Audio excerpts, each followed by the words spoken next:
जय शिव शंकर। हर हर महादेव। श्रावण महात्म्य का तीसरा अध्याय। नक्त व्रत। सुनत कुमार जी ने कहा, हे भगवान, आपने व्रत समुदाय का उद्देश्य कहा।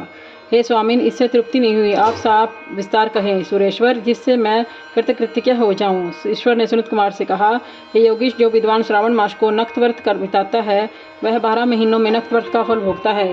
दिन की समाप्ति के 3 घटी पहली रात्रि भोजन को नक्तव्रत कहा जाता है। उक्त नक्तव्रत में भोजन में सूर्यास्त के पहले 3 घटी समय का त्याग कर अविशिष्ट समय लिया जाता है। सूर्यास्त के 3 घटी तक संध्या काल कहा जाता है। आहार, मैथुन, निद्रा, चौथा स्वाध्याय, इन कार्यों को सायंकाल न करें। गृहस्थ एवं सन्यासी के भेद में से नक्त भोजन की 2 प्रकार की व्यवस्था मुझसे सुनो। जब सूर्य नारायण के मंद होने पर अपनी देह की छाया द्विगुणित हो, उस समय सन्यासी के लिए नक्त भोजन का व्रत कहा है। रात्रि में भोजन को नक्त भोजन नहीं कहा गया है। पंडितों ने गृहस्थ के लिए नक्षत्र के उदय होने पर रात्रि भोजन को नक्त भोजन व्रत कहा है। सन्यासियों के लिए रात्रि काल में निषिद्ध हो जाने पर दिन में अष्टम भाग में भोजन को विधान है।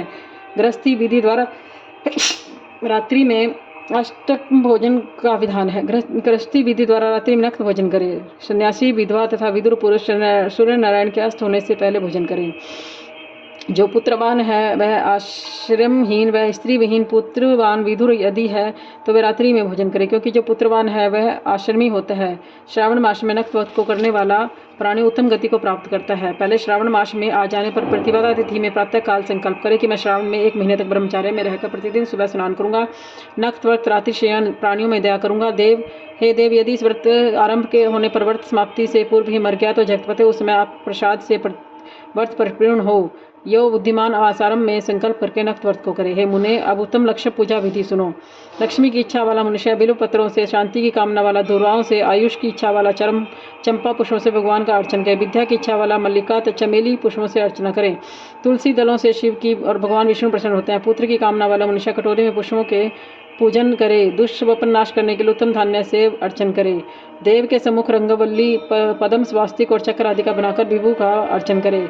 यूँ संपूर्ण कामनाओं की सिद्धि के लिए सब पुष्पों से अर्चन करे। यदि लक्ष्मी पूजन करता है तो शंकर प्रसन्न होते हैं। अंत में उत्थापन करे।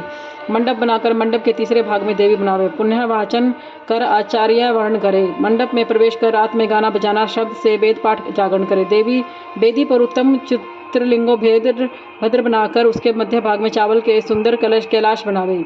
उस बेदी की जगह पर खूब चमकीला तांबे का कलश स्थापन कर उसमें पंच पल्लव तथा सूक्ष्म वस्त्र को रखे। उस पर पार्वती पति की सुवर्ण प्रतिमा को पंचामृत स्नान पूर्वक स्थापित कर अर्चन करे। नैवेद्य युक्त धूप, दीप, गीत, वाद, नृत्य, वेद, शास्त्र, पुराण द्वारा रात में जागे। सुबह स्नान करे। पवित्र शास्त्रोक्त विधान से वेदी बनावे। तिल, घृत, पायाम से मूल मंत्र, गायत्री, शिव सहस्त्र नाम से हवन करे। शर्करा घृत युक्त चरु से हवन करे। फिर सविष्ट घृत हवन कर पूर्ण आहुति करे। प्रातः वस्त्र, अलंकार, भूषण से आचार्य का अर्चन करे। ब्राह्मणों का पूजन कर दक्षिणा दे। जिस मंत्रों से उमापति की लक्ष्य पूजा की है उस चीज का दान करे। सोने की प्रतिमा बनाकर शंभु का अर्चन करे। यदि 1 महीने तक दीप जलाया है तो उसे दान में दे। संपूर्ण इच्छाओं की सिद्धि के लिए सोने की बत्ती, चांदी का दिया बनाकर घृत से संयुक्त दान करे। देवता से क्षमा प्रार्थना कर ब्राह्मण भोजन करावे। हे मुने, यूँ जो मेरा अर्चन करता है मैं उसे प्रसन्न हो जाता हूँ। यदि श्रावण मास में यह कार्य किए जाएं तो अत्यंत फल देने वाले होते हैं। इस महीने में जो मौन व्रत धारण करता है वह श्रेष्ठ वक्ता हो जाता है।